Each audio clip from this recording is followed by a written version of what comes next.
Greetings and welcome to another edition of the Pedalshift Project. The Pedalshift Project is a series of conversations, thoughts, and experiments around the bike touring lifestyle. From tips and tricks to ideas on how to ride your ride, let's shrink the world by bike. Show notes and more are at pedalshift.net/182, and you can email the show pedalshift@pedalshift.net or call the voicemail hotline 202-930-1109 and check Pedalshift out on all the socials as well. Hello, everybody, and welcome to the 182nd edition of the Pedalshift Project. I'm Tim Mooney, and I am super stoked to have you back again for this edition of the show. We've got some great, we've got old friends coming back to the show. We've got Annalisa and Bergh and Erik Douds talking about the next iteration of Miles of Portraits. That'll be in a couple of minutes, so stick around for all of that.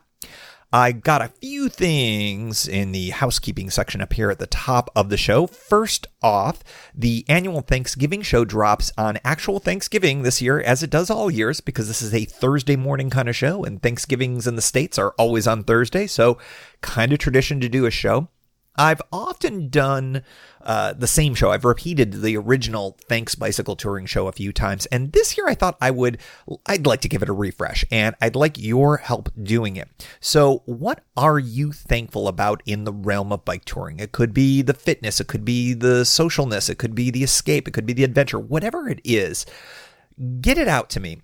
You can record it and shoot it my way. You can use your phone, just the voice memo, and then you can email it, or you can text it, or you can call the voicemail hotline, or you can just type it out like a caveman, you know, and just give me your thoughts, because I would love to share all of these thankfulness memes with the rest of the Pedalshift community. Take a minute, tell me what you're thankful for. Be anonymous if you'd like, throw your name on it if you like, whatever works. So that is what we're doing for Thanksgiving this year, and we've got until the next couple of weeks. So think about it, do it, and then get it my direction. That would be amazing. And of course, that'll come out Thanksgiving Day. If you are in Canada, of course, you've already had your Thanksgiving, so it'll be just like a later version of it. Or like all things, we'll foist our American Thanksgiving on you on a day that's just like a regular Thursday for you. So sorry about that. Let's see what else is up. Oh, of course, Pedalshift Live is coming in December. The date is either going to be Friday night, the 6th of December, or Saturday afternoon, the 7th of December. There is a Facebook poll that has been up. It may actually have already come down by now, but go to pedalshift.net/live or check out the show notes to weigh in through a little Google form, a one-click Google form situation right there. I'll announce the date within the next couple of weeks. It'll be kind of an end-of-the-year stuff. I don't know what the topic will be for that show, but as always, we'll do an AMA section so we can get questions answered live, or if you aren't going to be able to make it live, you can shoot them ahead and just email pedalshift@pedalshift.net. As usual, it will be, if I am right with my calendar, it will be the following Thursday's show for December. So yeah, we'll get that out a little bit quicker than the last time. All right, well, next up on the show, we've got some old friends who are returning to chat a little bit about what's coming up for them. It's, of course, Annalisa and Bergh and Erik Douds, the two principals of Miles of Portraits. You've, of course, heard them on the show before. Annalisa was on as early as episode 107. She and Erik were doing a ton of work around Miles of Portraits back when it was called 1,000 Miles of Portraits. Of course, they've done some cross-country tours.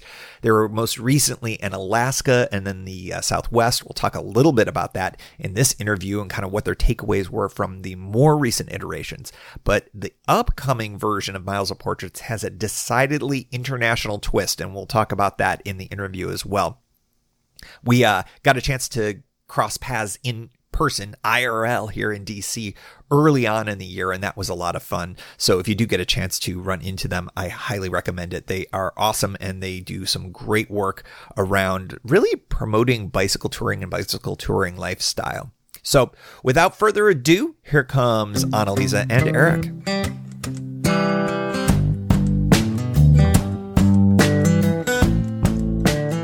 All right, everybody, we've got friends of the show, Annalisa and Bergh and Erik Douds, back to talk about their next phase of Miles of Portraits. Annalisa and Erik, hello. Welcome back to Pedalshift. Hey, Tim. Thanks for having us. Thank you so much, Tim. Absolutely. I'm super stoked to have you all back. It's been a bit of a year. You guys were in town in DC. What was it, January when you were here, when we did the REI's the local REI thing? Yeah, it seems like so long ago, but that was this year, right? It was this year. Yeah, we did the meetup at what was it? It was the German beer place here. That was a lot of fun. I think we had a good showing and a good time there. That was really great. But you have got some really cool things going on with Miles of Portraits.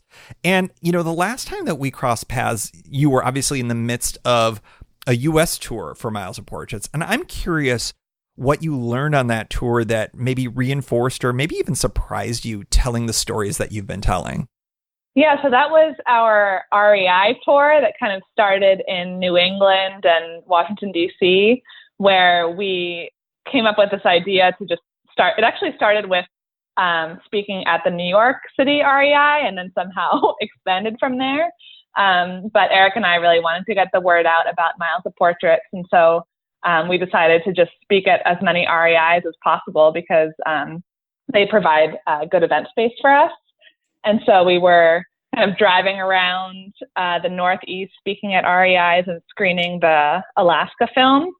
And it was during that trip that we kind of had the idea to take this on an actual bike trip rather than a road trip. And so we kind of came up with this idea when we were in Boston, and it was like still 10 degrees outside. And we were thinking about going to the Southwest where it was a little bit warmer, where we could continue the REI tour on bikes. So we actually ended up speaking at 13 different REI locations around the country. And for me, it was a really great experience just getting over my fear of public speaking and just like telling our story over and over. It was really cathartic as well, just to share kind of like the reasons why we ride. Mine being the passing of my mother 5 years ago. That was definitely like a very surreal thing to share in front of an audience and something that I slowly got used to. But yeah, I think we ended up speaking at like 18 different locations, which is crazy to think about. I'm sure there was a lot of commonality and a lot of differences. What was sort of your takeaway from all of that throughout the different regions and the different times of year and meeting the different people? What was kind of like your one big takeaway from it all? What surprised me was seeing people for a second time. Like meeting people like you, Tim, where you know them and you connect online and then maybe actually get to meet in person. And I think on our Southwest trip, there's a lot of people who we met previously. And then when you meet again, it's like you're not quite sure where that friendship ended. And so many people embraced us almost like as close as family. And I think those are the surprising connections that you build while you're out biking and while you're out riding. And that was like really reassuring to feel that. It's kind of an interesting mix that we have of our audience being that we're both type 1 diabetics. So a large part of our audience is the diabetes community, but also like the cycling community. So there's just like a lot of people in the diabetes community who came out for us. And there's this woman, actually, her name is Melody, and she has a type 1 diabetic daughter. And she ended up like bringing me this medication that I needed that I was like running out of. So there's just like connections like those that are great to have. Yeah, seriously. I mean, that was probably something that was super helpful when you were running out of that kind of stuff, because I know that's how you get along with every day. The next leg of Miles of Portraits is decidedly more international, and we're not revealing anything here. It's already been revealed. Why did you choose India as the next leg of the tour? So I think Erik and I kind of let like different events kind of guide where we choose to take our next bike trip. And so a few months ago, two of my good friends from college actually told me that they were marrying each other and that their wedding is going to be where the bride is from in South India and in the state of Kerala. And so I was so excited to like finally have an excuse to visit this part of the world that I had never even been technically like anywhere in Asia before. And so I've always wanted to visit India. And one of my first thoughts was just like, how can I make this a bike trip? And so like before we knew it, Erik and I were like planning our next it was our first, it's going to be our first international Miles of Portraits trip. So we're going to do like a month-long trip through South India. That's really cool. Were you already thinking about an international trip, and this just was the nice bit of happenstance, the wedding, or did this grow super organically? Just boom, hey, wedding, hey, how about India? Why don't we do this? Yeah, I think we had been meaning to, take it international just because we have covered so much ground in the U.S. Erik and I, like, together have basically crossed America 3 different times, and we're just ready to explore somewhere that's kind of more out of our comfort zone and where they don't speak English. And so that part of it was really exciting for us to just leave North America. I think in addition to the fact that you're doing an international tour, I mean, that alone, I think, is super interesting, laid on top of the whole Miles of Portraits theme that you do. But you're adding something else, which I think is really fascinating because it's something that we all deal with in the bicycle touring realm. And that's the fact that you're talking about facing fears as kind of a sub-theme to all of this.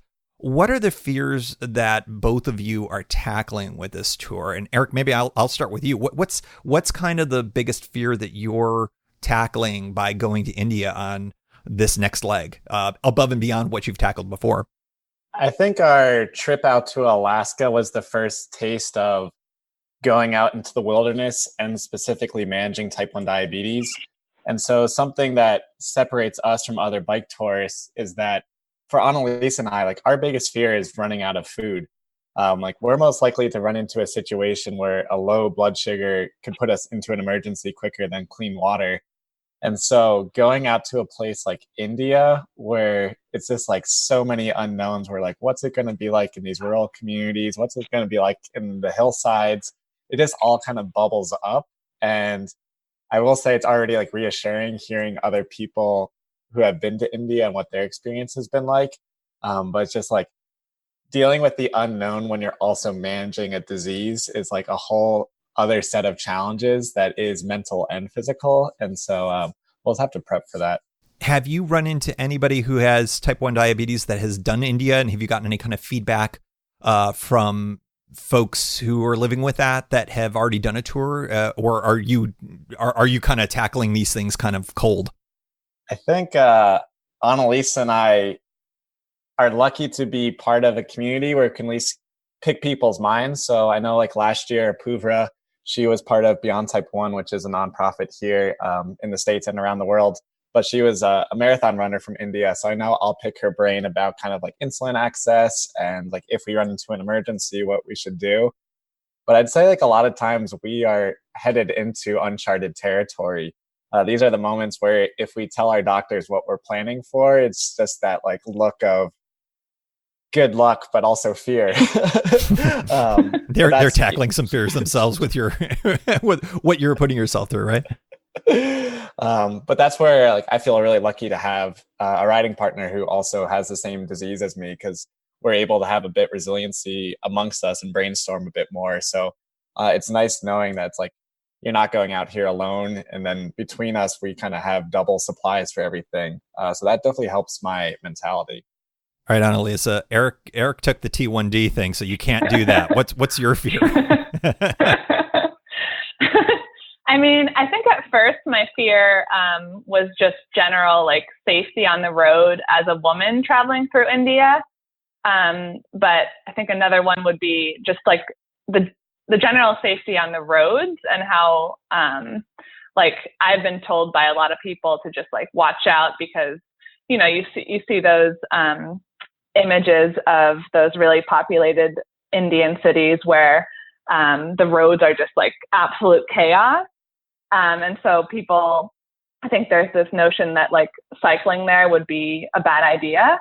But it was actually, I was just recently listening to, because Guthrie from the Sprocket, who we're actually going to talk to shortly, he went to India, I think it was like a few years ago, and he was talking about his experience on your podcast and also on the Sprocket, just about how, like, because they're more used to seeing bikes on the road, and because there's like so many other kinds of things on the road to look out for, people are actually more cautious on the roads than they are in somewhere like Portland, Oregon. So actually listening to Guthrie really calms my nerves about that. Yeah, we just rebroadcast that show recently on the pod, and I agree. I loved how he talked about it. It was kind of controlled chaos. And It sounds like that he got used to it very quickly. And, this is the same type of thing that I hear from anybody that has cycled through India, especially the urban areas. That's where this is. The non-urban areas, man, it's pretty wide open. But yeah, just getting used to that seems to happen pretty quickly. So I'm excited to hear what your experience will end up being, because it sounds energizing, terrifying, but at the same time, kind of cool at the same time, just how bikes integrate into that busy chaos of these large cities. Totally. And I definitely feel safer when I have my sunglass mounted mirror, and possibly we'll bring our pool noodles for safety too. I'm going to be very curious what the pool noodle reaction is. I don't, not a ton of pool noodles in India. But who knows? Yeah. Who knows? Erik, do you rock a mirror as well? What's your mirror of choice?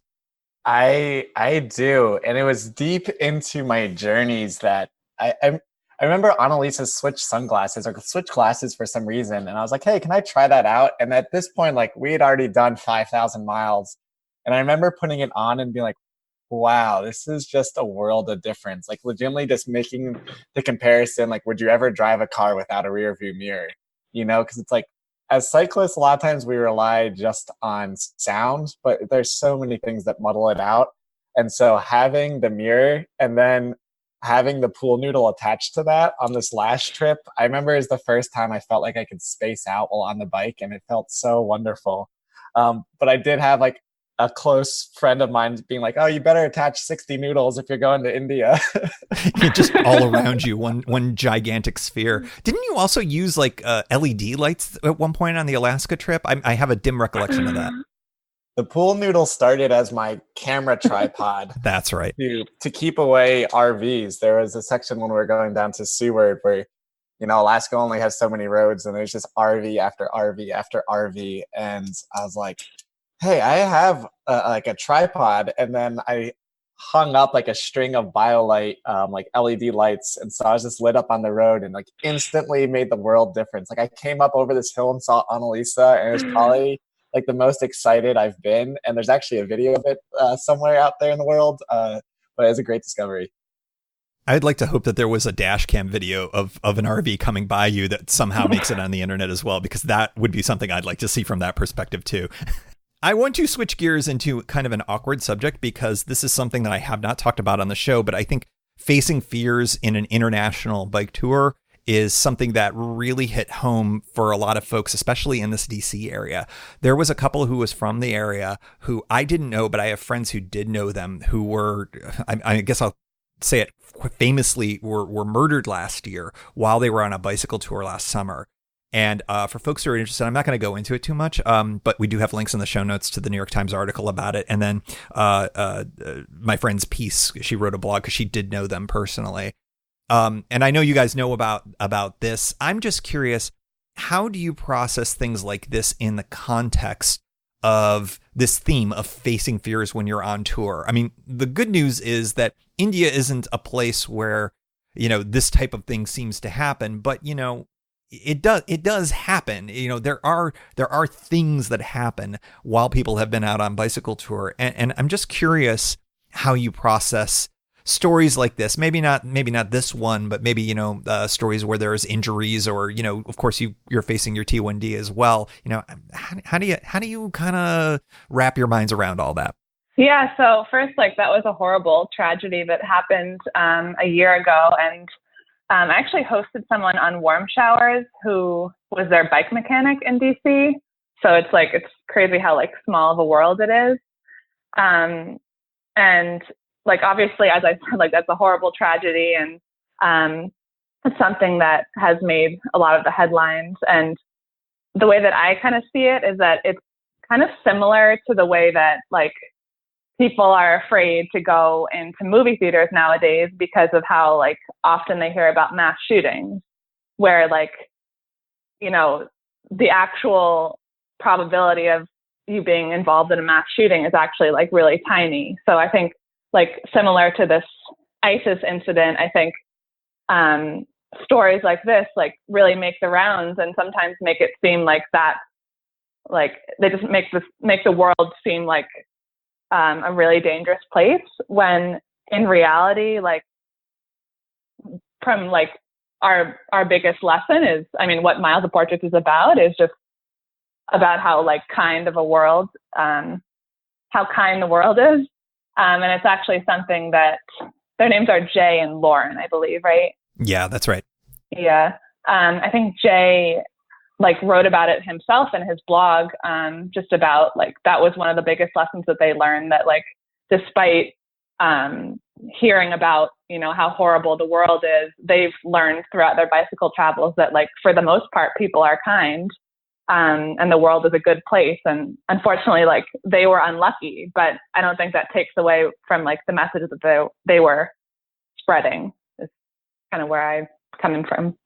Yeah, I think that's a really thoughtful response because, you know, I've been spending the better part of the last year trying to wrap my head around it too. And I think that I ultimately land in a similar place as you do, that, you know, I could get hit by a truck, you know, walking here in DC just as easily as I could have something bad happen to me on a bicycle tour. So it's just sort of like, you know, am I going to hole up and stay away from this thing that gives me so much joy and actually makes my life worth living, this bicycle touring thing, or am I gonna, I think I choose to go out there and do it. I guess I buried the lead a little bit there. Erik, what about you? What's sort of your thought on all of this?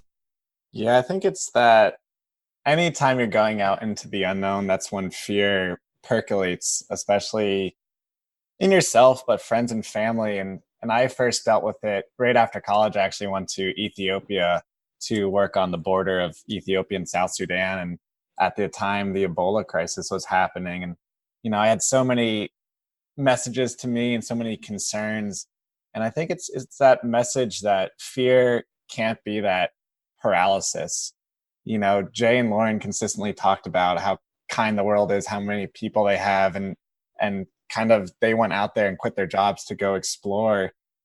And overall, that's been my experience from biking. I didn't expect our journey to be about kindness. In short, you know, I thought about we might profile some people.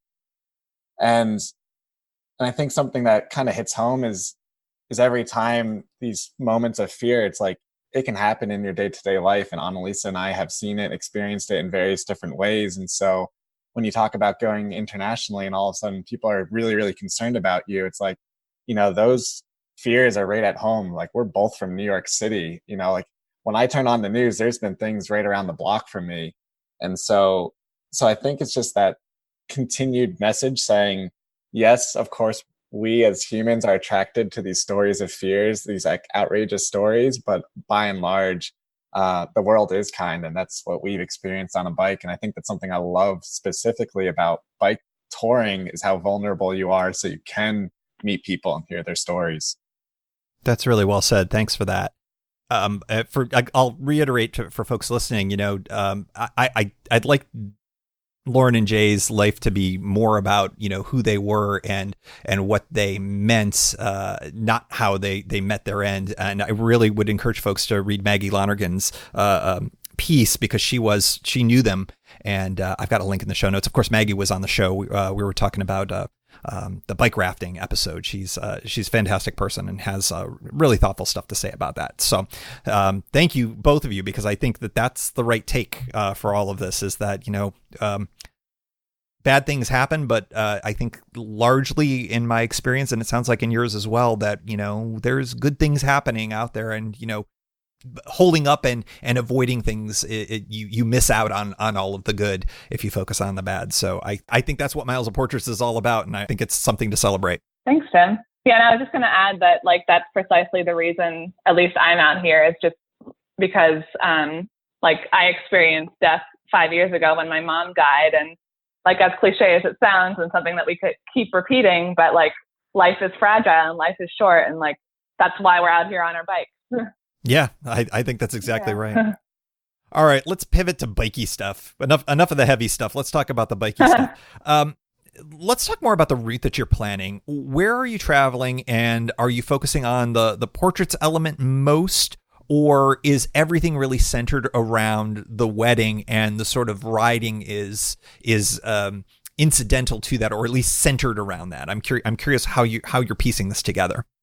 So it's a New Year's Eve wedding that we're going to fly in for, like, just, I think, the day after Christmas. And so that's like the beginning of the trip. And then about a week later, we're going to start cycling into towards the east, towards Munnar and this place called Top Station. And that's just like a really lush, very, like, not mountainous, but just hilly region of India, of that state of Kerala. And there's a lot of tea plantations over there. And so we're going to do this loop around out of Kochi, which is by the coast. And then we're going to bike south along the coast. But our route is still, like, very open, as you can maybe hear. Do you think that you would do anything maybe spur of the moment when you're over there, and maybe go a different direction, or what's kind of your vibe at this point? Yeah, I think just generally, like, our route isn't going to be, like, I don't think we want to do that many, like, too many miles per day, just because we want to allow time for documentation and actually documenting the stories of the people we meet along the way. Just as we kind of learned on our trip through the Southwest this spring, that doing just about 30 or 40 miles a day is sometimes a great idea, just because it allows for more time to document. And so I don't think we're going to, like, aim for that high of a mileage. But yeah, we're still open to route suggestions. I think I'm going to talk to Guthrie to see if I can see his route that he took, because he was in a similar region. Yeah, and I think I remember I asked him, one of the questions was, would you recommend this route to other people? And I think that he was very much in favor of recommending it to other folks. So yeah, he's a good resource. In about an hour or so, you'll be able to ask him directly. I love that. I think that their episode will come out before mine, though, unfortunately. So it's out of order temporarily for the listeners who listen to both shows. What are the tools that you think you'll rely on? And I don't mean like necessarily tech tools, although you may use something like that, but just what are the types of things that you're going to rely on to bridge language and maybe even cultural differences? There are a lot of Indians speak English, but I imagine you're going to run into a lot of folks who won't. What's sort of your thought process on that? I think that will be a nice, like, before the trip, we'll have a week or almost 2 weeks before the biking actually begins. And so I think that's where some of the cultural adjustment can happen. I know from previous experience, just learning, the introductions and those kind of basic phrases, along with some things around food, will be super helpful for us. But I know, like, I'm really excited about the wedding, and then we'll have a little bit time off after that to get kind of culturally adjusted, but then also even, like, for our stomachs, like, I know in Ethiopia, their whole diet is completely different than the American diet. And so it's helpful to be there and figure that out, figure out what breakfast looks like, figure out what lunch looks like, figure out what dinner looks like, because that's super important on a bike trip. And so I think we'll have, like, a little bit of a brainstorming period before truly setting off, into the cities and the rural countryside. I am woefully ignorant about India and I've learned so much just between talking with you guys and with Guthrie from the bike touring perspective. One thing that I think is true is that there are multiple languages across different regions. Do you know, are you largely staying within one sort of cultural or linguistic region so to make things a little bit easier, or is it possible that you'll have to be bridging different languages as you ride? Yeah, there's definitely many different languages, but the main state that we're cycling through is Kerala, and their language is Malayalam. It's like a very fun word to say. And I just remember hearing my roommate, who is the bride at the wedding, speaking it, and just the language is so beautiful. But I don't know I think a lot of people do speak English because it's taught in some schools, but we'll definitely have to think about ways of, like, communicating. It sounds like that it will be a lot easier, though, if there's just a single language, then you can, right. Focus on the keywords and things like that. And And I don't know I don't know about you, but whenever I'm in a country that speaks a language other than English, the first thing I'm trying to come up with is I'm sorry, and just ways to be super polite because I'm such a bumbling idiot. And when I don't know the language, I feel like it's like, what can I do to make things cool for all the things that I'll potentially mess up? So I'm curious if you have any differences in the gear for this trip compared to your past ones. Are you looking to go a little bit lighter because of the international travel, or are you bringing the whole thing? You got the drone, you got the same camera gear, or has there been some upgrades? Well, there's a lot of things that we don't need. Like, we don't need camping gear because people don't generally camp in India. And there's actually a lot of, because it's such a high population, there's like a lot of cheaper hotels just along the road. And so I think we're going to be mainly sleeping at like warm showers and hotels along the way. So at least that will like free up a little bit of room. I don't know if Erik's going to bring his drone or not, but yeah, I was just thinking about camera equipment today. I definitely will be bringing the drone. I'll be doing some research ahead of time. For anyone who's listening, I have a Mavic Air that we got through our last Kickstarter, which was very exciting. And I'm hoping by the end of the year to upgrade the camera. Right now, I have a Nikon D5300, which I bought just for my sister's wedding 2 years ago. And that thing has been through the ringer and a half. And I would love to upgrade that as well. Yeah, I mean, I'm looking forward to the photos. I think as much as anything, the stories are always really good, but you all get amazing images from your trip. So whatever you end up using, I'm looking forward to seeing what India looks like through your eyes. I'm super stoked for that. So Miles of Portraits India, how can people follow along and perhaps even support this? So yes, we're doing our second Kickstarter from October 22nd to November 26th, which is actually my birthday. So it's going to be running for about 30 days. And the link, we don't have it right now because the Kickstarter hasn't launched yet as we're recording this. But if you just go to our Instagram, which is just @milesoportrait, we'll have the link on there, and also on the website, which is just milesoportraits.com. That's awesome. I cannot endorse the work that you two enough. It's good stuff. I think it's super positive, and I just have to say I'm really excited to see India through your eyes, because I think you're going to have such a great adventure. It's just going to be so great. So check it all out at milesoportraits.com and on Insta as well, everyone. Thank you, Tim.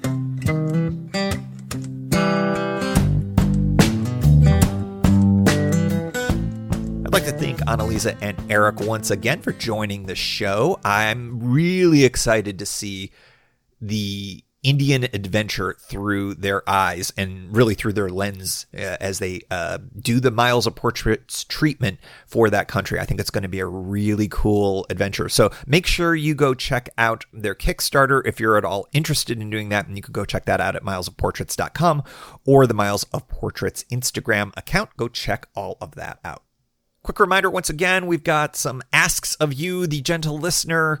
Thanksgiving show dropping. Would love to get your what are you thankful for in the realm of bicycle touring. You can just hit me up in any of the ways, email, voicemail, hotline, etc. And of course, go vote on the Pedalshift Live coming up December 6th or 7th. It's up to you. I'm super free both days. And as always, we like to close out the show with a special shout out to the Pedalshift Society. Because of support from listeners like you, Pedalshift is a weekly bicycle touring podcast with a global community, expanding into live shows, meetups, tour journals, you name it. If you like what you hear, you can support the show for $5, $2, or even $1 a month. And there's one-shot and annual options if you're not into the whole small monthly thing. Check it all out at pedalshift.net/society. On to the society. Kimberly Wilson, Caleb Jenkinson, Cameron Lean, Andrew McGregor, Michael Hart, Keith Nagel, Brock Didis, Thomas Skadow, Marco Lowe, Terrence Manson, Harry Telgadis, Chris Barron, Mark Van Ram, Brad Hipwell, Stuart Buchan, Mr. T, Roxy Arning, Nathan Poulton, Stephen Dickerson, Vince LaGreco, Paul Culbertson, Scott Culbertson, Cody Forchinger, Tom Beninati, Greg Braithwaite, Sandy Pizzio, Jeff Mustard, Seth Pollock, Joseph Quinn, Drew Porter, Byron Patterson, Joachim Robert, Ray Jackson, Jeff Fry, Kenny Mikey, Lisa Hart, John Denkler, Steve Hankel, Miguel Quinones, Alejandro Aviles Reyes, Keith Spangler, Greg Towner, Dan Gebhardt, Jody Zeranin, Lucas Barwick, Michael Baker, Brian Bechtal, Reinhard Biggle, Greg Middlemas, Connie Moore, William Gothman, Brian Benton, Joan Churchill, Mike Bender, Rick Weinberg, Billy Crafton, Gary Matushak, Greg Latoile Lopez, James Sloan, Jonathan Dillard, John Funk, Tom Bilch, Ronald Paroli, Dave Roll, Brian Hafter, Misha LeBlanc, Ari Messenger, and David Grotke. And thanks also to all past and anonymous donors for helping make this show happen. Thank you for joining. You can find Pedalshift at pedalshift.net for more great bicycle touring content. You can hear the Pedalshift project through Apple Podcasts or your favorite podcast app. Opening music courtesy of Jason Kent off his self-titled album. The track is called America. Check out his band Sunfield's latest release, Mono Mono, wherever cool music is available.